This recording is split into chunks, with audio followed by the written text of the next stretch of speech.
Now, the beginning of the downfall of the Chicago outfit and organized crime started with the Kennedys. The Chicago outfit had major influence getting Jack Kennedy elected as president. His father, Joe Kennedy, reached out to Sam Giancana and Old Man Daley asking for their help.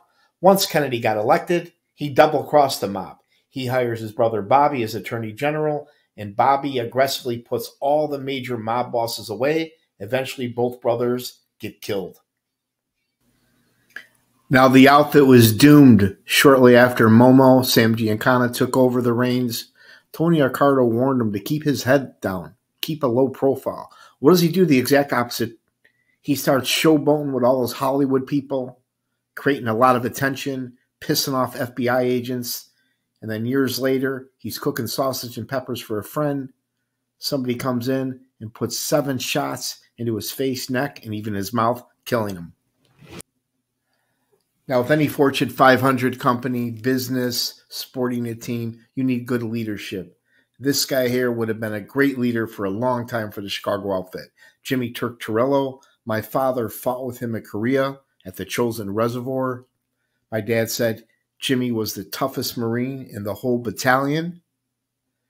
And when you lose leadership like this, these are big shoes to fill. It's never the same. You just get weaker. Now, back in the early 80s, I think right around 1983, the most damaging indictment to the Chicago outfit's leadership was the strawman case. 15 mob guys across the country got indicted for skimming a couple casinos in Vegas. And here in Chicago, Joey Doves, 75 years old, Jack Cerrone, 69 years old, and Angela Petria, 62 years old. They all got sentenced to jail, and it's never been the same. Major blow to the Chicago outfit's leadership is when they lost Joe Fariola. He actually listened to JB and kept his head down and made sure his crew kept their heads down too. According to Nick Calabrese, he was one of the men at the house in Bensonville. When the Splotchos got beat to death, he told him and Feckerata to cut up their gloves into tiny pieces. But if Joe didn't die, he would have went on to be a great leader, leaving the outfit in much better shape than it is today.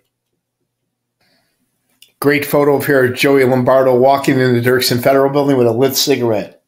But a major blow to the Chicago outfit. Joey got pinched in a bribery conspiracy case in 1986. He ended up doing 15 years in prison.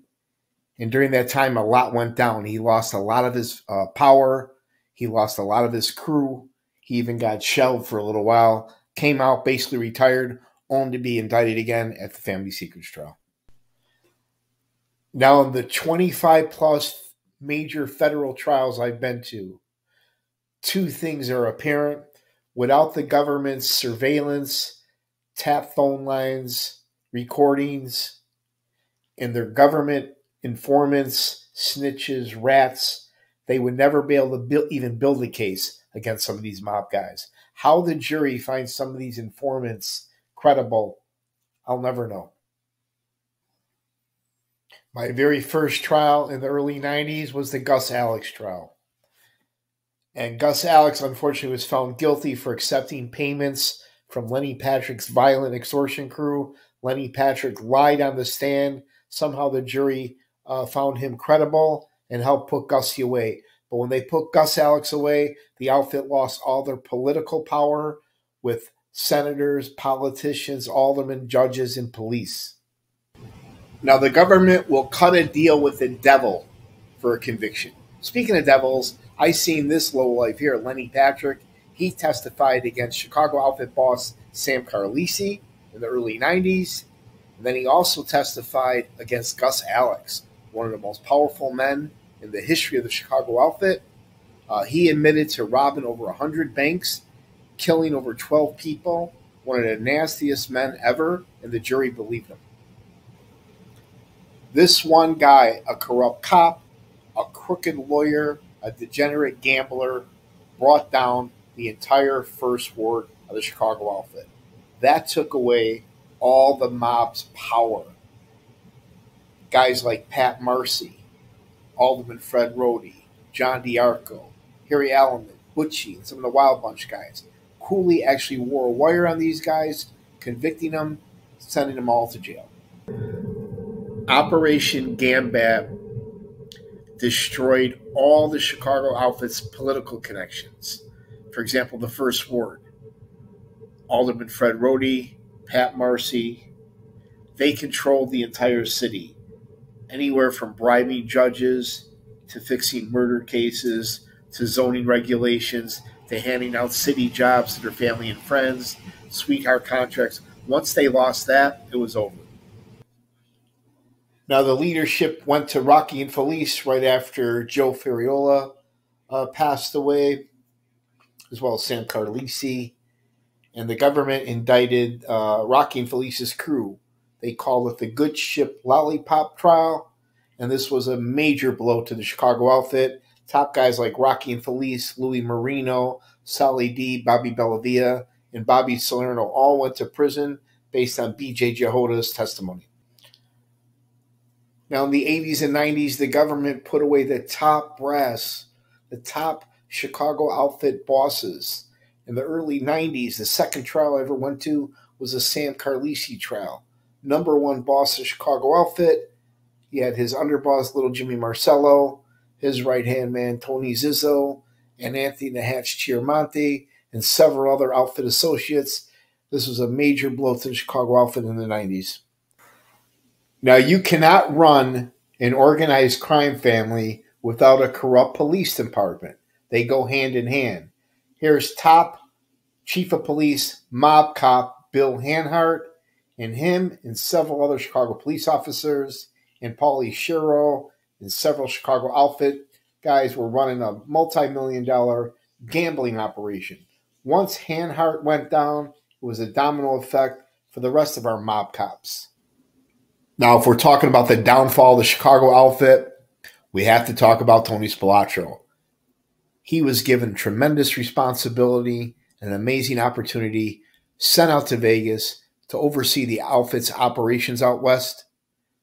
He was told to keep his head down. Instead, he does the exact opposite, operating like a cowboy out there, pissing off the outfit bosses. They originally planned to kill him out west, then they changed their mind and went to plan B. Now, there will never be another trial like this, the Family Secrets trial. I was very fortunate to be able to attend and sit in on this trial. This was about 14 unsolved murders dating back to the 1970s. He had a son testifying against his own father, a brother testifying against his brother, and three of the defendants, a Chicago cop, Joey the Clown Lombardo, and Frank Calabrese, all took the stand in their own defense. These convictions dissipated what was left of the outfit. Father and son locked up together. Too bad they're still not locked up together. But on the right, Junior took the initiative and actually wrote a letter while he was locked up with his father in Milan, Michigan, asking the FBI agents if they can come visit him to keep it secret, that he wanted to lock up his father and put him away for life, which he did. However, this was the start of the downfall of the Family Secrets case. I can't think of anybody that did more damage to the Chicago outfit than Nick Calabrese. He testified that he participated in 14 murders. He also gave the government detailed information on 20 other unsolved murders by the outfit. And for his cooperation, Judge Zagel only gave him 12 years. And with time served, he got out in 6. So 6 years for 14 brutal murders. Now, after the devastating convictions in the Family Secrets trial, Jimmy and his brother Mikey Marcello handed over their lucrative video poker machine business to Mike Sarno, and Sarno had a competitor. This scumbag here on the left wasn't backing down as far as removing his machines. He had some outlaw motorcycle guys threaten this guy. He still wasn't backing down. They eventually blew up his building. This got the ATF and the FBI's attention, convicting Mike Sarno and his crew. Major loss. Now, I've read and heard for years that the government had a couple top echelon informants in the Chicago outfit that were deep undercover, guys like Dick Kane that were kind of double agents. And it came out at the Family Secrets trial that John Nonos DeFranzo was a suspected informant. I don't believe he was, because he was never indicted during the Family Secrets trial. And then on the right, after Jimmy I died, it came out that he was an informant for a few years. But I don't think either of these men gave the government much info. Now, you got to tip your hat to the FBI agents. They were stellar and relentless as far as putting together very massive investigations into organized crime and putting away major Chicago outfit guys and their crews. These guys mostly were successful by undercover surveillance, wiretaps, phone bugs, and probably their number one tool was informants, getting them to cooperate. Now, here in the Northern District of Illinois, we have the best U.S. attorneys, U.S. prosecutors in the country. Hands down, cream of the crop. I'll take these guys against anybody in Los Angeles, New York, or anywhere else in the city. You got U.S. Attorney Patrick Fitzgerald and the late, great U.S. Prosecutor Mitchell Mars. These guys brought down the entire Chicago outfit, one by one, crew by crew, never lost a case. Now, one of the many highlights of the Family Secret trial is when Joey the Clown took the stand. He testified that in the city of Chicago, you have 50 aldermen, and that they control the city of Chicago, not him or any Chicago outfit crew. If you needed zoning done, you contact your alderman. You wanted a job, make an appointment with your alderman. You need a liquor license, you need to speak to the alderman. And the outfit had over 35 of 50 aldermen in their payroll. When they got pinched, the outfit lost a lot of its clout. Now, here in Chicago, we're called the Windy City, the city with big shoulders, the city that works. We're given these nicknames because of all of our corrupt politicians and the relationship with the Chicago outfit.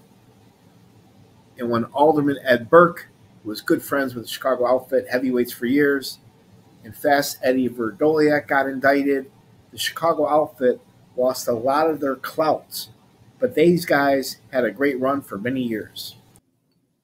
I hate to say it because I actually enjoyed them. But back in the day, they had social clubs in all the Italian neighborhoods that would generate anywhere from, 10 to 15, 20 guys hanging outside the club. Nobody's working. It was easy for the FBI to tail and put surveillance on these places. They could track who's coming and going, write down the license plates. I remember in the Grand and Ogden neighborhood, every night there was 50 to 75 guys hanging out outside, drawing a lot of attention. Scammer alert. If anybody knows this pedophile, chomo, lowlife con man, contact me or the authorities immediately. This guy scammed us out of $600, went to buy my daughter Taylor Swift tickets for her and her friends, Zelled him the money, and never received the tickets.